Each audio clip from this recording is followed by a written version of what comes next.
Amaravati capital సిటీలో ఏవైతే trunk roads, layout roads, assembly building, high court, iconic towers 5 వీటికి సంబంధించి యాక్చువల్గా అథారిటీ ఈరోజు 24,276 కోట్లకి యాక్చువల్గా అప్రూవల్ ఇవ్వటం జరిగింది. 24,276 కోట్లు. సో వీటితో మొత్తం ఇంతవరకు 41 authority meeting, 42 authority meeting, 43 authority meeting, ఈ మూడిట్లో కలిసి 45,249 కోట్లు ఈరోజు అథారిటీ యాక్చువల్గా పర్మిషన్ ఇచ్చింది. ఇందులో ముఖ్యంగా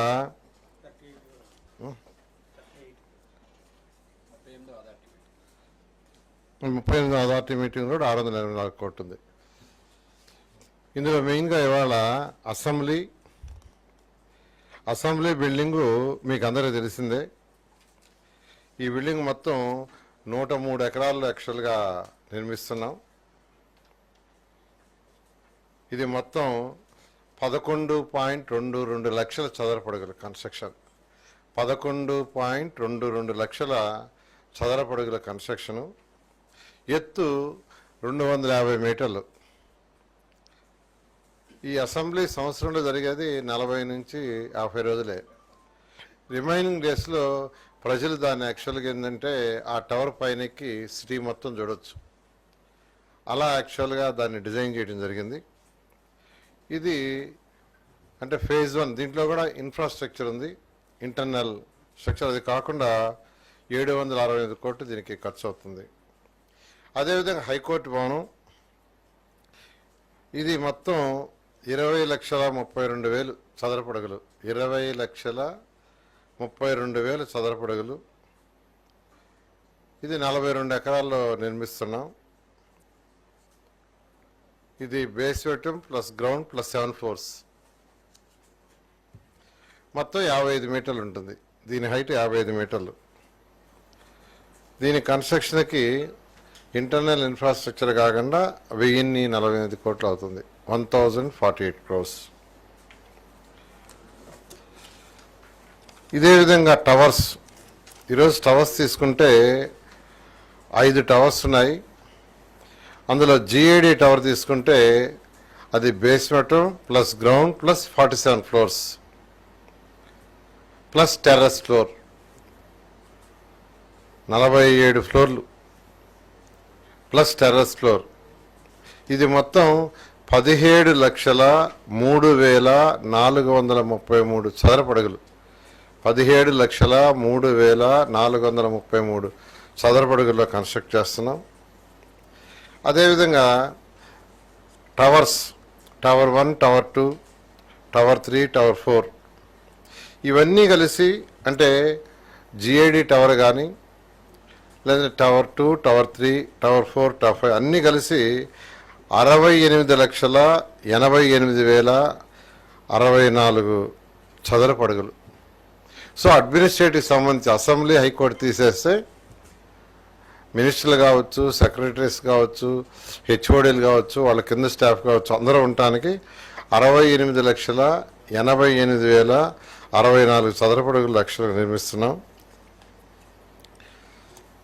ఈ మొత్తానికి అయ్యే ఖర్చు వీటి వరకు 4,688 కోట్లు. అదేవిధంగా ఈ LPSలో 4 జోన్స్లో రోడ్లకి టెండర్స్, అంటే రోడ్డు అంటే ఉత్తర రోడ్డే కాదు, రోడ్డు కావచ్చు, తర్వాత సివరేజ్ వాటర్ యూజ్ చేసిన వాటర్ పోయేదానికి, డ్రింకింగ్ వాటర్ లైన్స్, రెయినీ సీజన్లో వాటర్ పోయేదానికి, ఎలక్ట్రికల్ కేబుల్స్ భూమి లోపల, అదేవిధంగా telephone cables, footpaths, cycle paths ఇవన్నీ కలిసి యాక్చువల్గా 4 జోన్లలో డిజైన్ చేస్తే అది 579.5 కిలోమీటర్లు, 579.5 కిలోమీటర్ లెంత్. దానికి 9,699 కోట్లు అవుతుంది. అదేవిధంగా ట్రంక్ రోడ్స్, మెయిన్ రోడ్స్ ఏదైతే 360 కిలోమీటర్లు మొత్తం, దాంట్లో ఈరోజు 151.9 కిలోమీటర్ లెంత్కి 7,794 కోట్లతో యాక్చువల్గా అథారిటీ పర్మిషన్ ఇచ్చింది. ఎస్టీపీ ప్లాంట్లు 5 జోన్స్లో 5 ఎస్టీపీ ప్లాంట్లు పెట్టడానికి 90 MLD కెపాసిటీ 318.15 కోట్లతో అప్రూవల్ ఇవ్వడం జరిగింది. ఈ విధంగా టోటల్ తీసుకుంటే మొత్తం 24,276.83 కోట్లు 24,276.83 కోట్లతో ఈరోజు అథారిటీ అప్రూవ్ ఇచ్చింది. సో మొత్తం 62,000 కోట్లు సుమారుగా అవుతుంది. దానికి గాను సుమారుగా 62,000 కోట్లు మొత్తం టోటల్ కంప్లీట్ చేయడానికి. దానికి గాను ఇంతవరకు 45,249.24 కోట్లు అప్రూవల్ ఇచ్చింది. మిగతాయి కూడా వీలైనంత తొందరలో కంప్లీట్ చేసి అథారిటీలో పర్మిషన్ తీసుకోవడం జరుగుతుంది. దీన్ని రాబోయే క్యాబినెట్లో పెట్టి అప్రూవ్ చేసుకొని వచ్చే మండే లోపల యాక్చువల్గా వీటికి సంబంధించిన టెండర్లన్నీ పిలవటం జరుగుతుంది. ఆ విధంగా అమరావతి క్యాపిటల్ సిటీ ఏదైతే ఆ రోజు 217 చదరపు కిలోమీటర్లో డిజైన్ చేసి ప్రపంచంలో ఉన్న టాప్ 5 రాజధానులు ఒకటి కావాలని ఆ రోజు ముఖ్యమంత్రి గారు ఆదేశించడం, దాని మీద స్టడీ చేయటం, సింగపూర్ వాళ్ళ దగ్గర లేఅవుట్స్ ప్లాన్ చేయించడం, లండన్ నార్మన్ ఫాస్ట్ వాళ్ళ దగ్గర ఐకానిక్ భవన్స్ అన్నీ చేయటం జరిగింది. దానికి సంబంధించిన అనేక హర్డిల్స్ గత ప్రభుత్వం చేసిన తప్పుల వల్ల అనేక హర్డిల్స్ ఉన్నాయి. ఆ హర్డిల్స్ అన్నీ క్లియర్ చేయడానికి ఆల్మోస్ట్ 6 months పట్టింది. అవన్నీ ఓవర్కమ్ చేసి ఇప్పుడు యాక్చువల్గా టెండర్లు పిలిచాం. అయితే ఇక్కడ మనం గమనించాల్సింది ఏంటంటే వైసీపీ నాయకులు ఏదేదో మాట్లాడుతున్నారు. ఏం మాట్లాడుతున్నారో వాళ్ళకే తెలియదు. వాళ్ళు ఎస్ఆర్ రేటు తీసుకోమనండి. 2017-18లో టెండర్లు పిలిచాము. ఆ రోజుకి 2024 ఇప్పటికి ఎస్ఆర్ రేటు తీసుకుంటే వాళ్ళు తెలుస్తుంది. ఏమీ తీసుకోకుండా ఊరికే మాట్లాడితే ఎట్లా? MLA, MLC, IAS officer buildings తీసుకుంటే దాంట్లో 30.88% రైజ్ అయింది కాస్ట్ ఎస్ఆర్ రేట్లు. అది కాకుండా జిఎస్టీ 6% ఉంది, సీరేజ్ మళ్ళీ అది ఒకటి ఉంది. ఈ విధంగా రేట్లు ఎందుకు పెరిగినాయంటే ఇది ఎస్ఆర్ రేట్లు. ఇవి 2017-18లో పిలిచిన టెండర్లు. అప్పుడు మళ్ళీ ఇప్పుడు 2024లో ఉన్నాం. అదేవిధంగా ఇప్పుడు గవర్నమెంట్ బిల్డింగ్స్ తీసుకుంటే టైప్ 1, టైప్ 2 అవన్నీ దాదాపు 49.02% రేట్లు పెరిగినాయి. ఎలక్ట్రికల్, ప్లంబరు ఈ వర్క్ ఎక్కువ ఉంది. కాంక్రీట్ మన మేజర్ అయిపోయింది. అవి రేట్లు అబ్నార్మల్ పెరిగినాయి. అవి ఎస్ఆర్ రేట్లు మేము చేసినవి కాదు. మీరు ఆ రేట్లు తీసుకోండి, ఆల్రెడీ మేము ఇచ్చాం కూడా. అదేవిధంగా టవర్స్ తీసుకుంటే ఒక 41% పెరుగుతుంది. ఫ్లడ్ సంబంధించిన కెనాల్స్ తీసుకుంటే 39%. అలా కాకుండా ఎల్పిఎస్, ట్రంక్ రోడ్డు తీసుకుంటే 28-35%. ఈ విధంగా ఈరోజు వాటి రేట్లు పెరిగినాయి. హైకోర్టు అయితే 28%, అసెంబ్లీ అయితే 38%. కానీ వైసీపీ నాయకులు ఏం మాట్లాడుతున్నారు? ఏదో బురద జల్లటం. వాళ్ళకి బురద జల్లటం తప్పితే ఏమీ తెలియదు. అసలు గ్రౌండ్ రియాలిటీ ఏంది? ఆ రోజు 2017లో ఎలా ఉన్నాయి రేట్లు, 18లో ఎలా ఉన్నాయి, 19లో ఎలా ఉన్నాయి, 20లో ఎలా ఉన్నాయి, 21, 22, 24 అవి మేము ఫైనలైజ్ చేసింది కాదు, సిఆర్డీ ఫైనలైజ్ చేసింది కాదు. A team of chief commissioners committee ఉంటుంది. ఆ కమిటీలో డిసైడ్ చేస్తారు.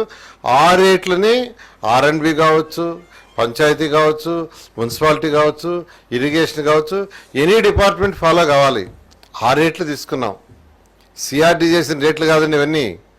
మీరు నోటికి వచ్చినట్టు మాట్లాడితే ప్రజలు నమ్మరు. ఇది అన్ని డిపార్ట్మెంట్కి సంబంధించి ఒక గ్రూప్ ఆఫ్ సీఈస్ కూర్చొని ఆ కమిటీ కూర్చొని ఫైనలైజ్ చేసిన రేట్ల ప్రకారం చేశారు. ఏదో మాట్లాడి ప్రజల్ని మభ్యపెట్టి వాళ్ళకి అది చెప్తామని చెప్పండి కుదరదు. ఖచ్చితంగా అమరావతి రాజధాని గత ప్రభుత్వం 3 ముక్కలాట ఆడి ఎక్కడ ఏమి చేయకుండా వదిలేసింది. అనేక హర్డిల్స్ క్రియేట్ చేసింది. అవన్నీ ఓవర్కమ్ అయి ఇప్పుడు ట్రాక్లో పడ్డాయి. బహుశా ఇంకొక ఈ నెలాఖరు లోపల కూడా మిగతా టెండర్లు కూడా కంప్లీట్ చేస్తాం. ముందే చాలాసార్లు చెప్పా, జనవరి ఎండింగ్కి డిసెంబర్ ఎండింగ్కి మెజారిటీ టెండర్లు కంప్లీట్ చేస్తాం. ఏదైనా కొద్దిగా మిగిలితే అవి కూడా జనవరి ఎండింగ్ లోపల కంప్లీట్ చేస్తామని, వర్క్ కూడా యాక్చువల్గా టెండర్లు పిలవటం జనవరిలో ఈ వర్క్లన్నీ టేకప్ అవుతాయి. ఖచ్చితంగా 3 సంవత్సరాల్లో అమరావతి రాజధాని కంప్లీట్ అవుతుంది. ప్రపంచంలో ఉన్న టాప్ 5 రాజధానులు ఒక రాజధాని అవుతుంది.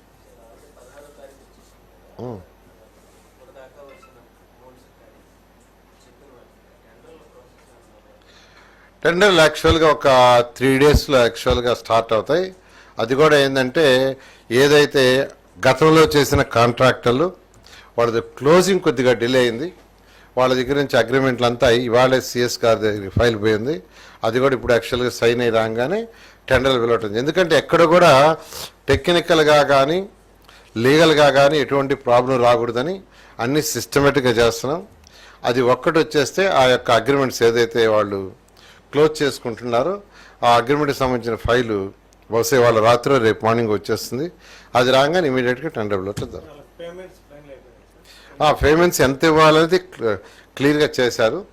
అమౌంట్స్ అన్నీ 120 రోజుల్లో వాళ్ళకి ఇచ్చేటట్టుగా అగ్రిమెంట్ అయ్యాం. అగ్రిమెంట్ అయ్యేటప్పుడే 120 డేస్లో వాళ్ళకి అగ్రిమెంట్ రోజు నుంచి ఈ లోపల అంటే మ్యాక్సిమం 120 డేస్ సిఆర్డీ పెట్టింది. వీలైనంత వరకు వాళ్ళకి అమౌంట్ జనవరిలో కానీ ఫిబ్రవరిలో కానీ ఇచ్చేయడం జరుగుతుంది.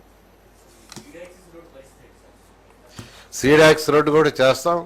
ఇప్పుడు 3 రోడ్లు national highway కలిపేటట్టుగా E11, E13, E15 ఇవైతే యాక్చువల్గా ఏంటంటే ఫారెస్ట్ ల్యాండ్లో నుంచి పోతున్నాయి మొత్తం.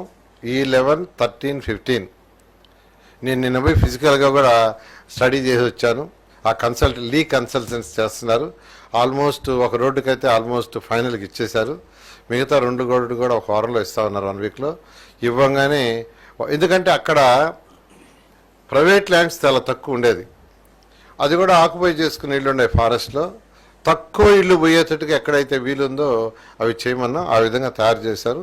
మరొక వారం 10 రోజుల్లో కూడా ఆ 3టికి పిలిస్తే E11, E13, E15 3 రోడ్లు నేషనల్ హైవే జాయిన్ అవుతాయి.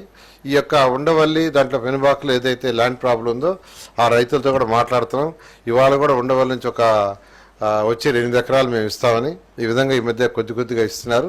వాళ్ళతో కూడా మాట్లాడి సీడ్ యాక్సెస్ కూడా త్వరలో ఫైల్ వచ్చేస్తాం.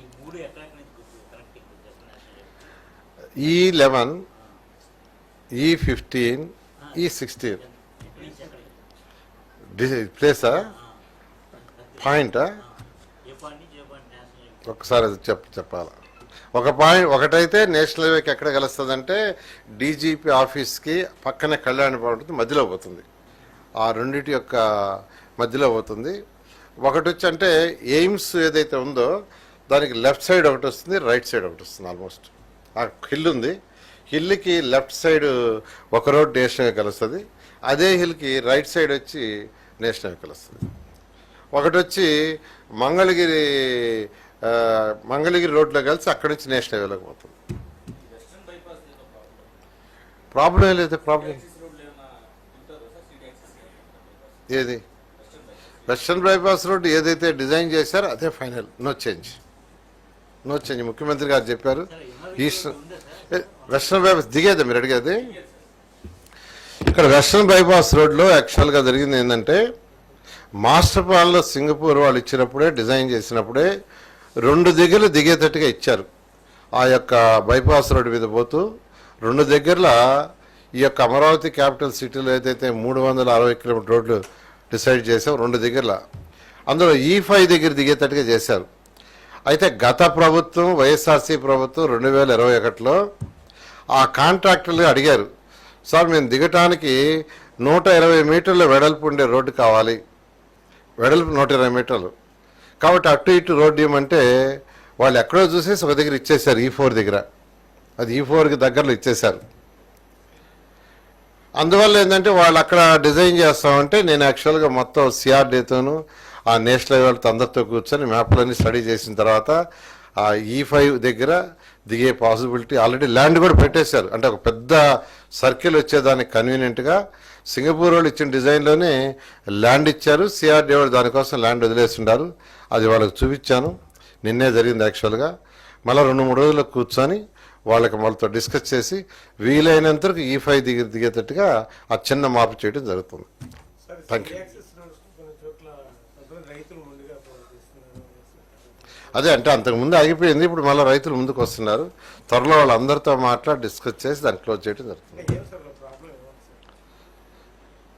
అంటే వాళ్ళు యాక్చువల్గా మాకు సిటీకి మెయిన్ రోడ్డుకి దగ్గరగా ఉంది అని యాక్చువల్గా వాళ్ళు ఎక్కువ ప్యాకేజ్ అడిగారు.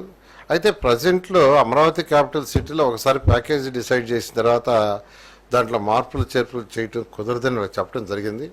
వాళ్ళు కూడా దానికి ఒప్పుకున్నారు యాక్చువల్గా. అయితే మాకు ఇక్కడ కూడా ఏదైనా ఒక మంచి యాక్టివిటీ, ఒక ఇండస్ట్రీయో లేదంటే ఒక బిల్డింగో ఒక మంచి యూనివర్సిటీ ఏదో ఒకటి పెట్టమన్నారు. ఖచ్చితంగా 29 గ్రామాల్లో ల్యాండ్ పుల్లింగ్ తీసుకున్న 29 గ్రామాల్లో ప్రతి గ్రామంలోనూ ఏదో ఒకటి ఈక్వల్గా పెట్టడం జరుగుతుంది. అక్కడ ఎంప్లాయ్మెంట్ క్రియేట్ జరుగుతుంది. అక్కడ ఉండే వాళ్ళకి ఉపాధి కలిగించే విధంగా చేస్తామని చెప్పాను. దానికి ఎక్కువ మంది రైతులు సమ్మతించారు, ల్యాండ్ పుల్లింగ్కి వస్తున్నారు. Okay, thank you.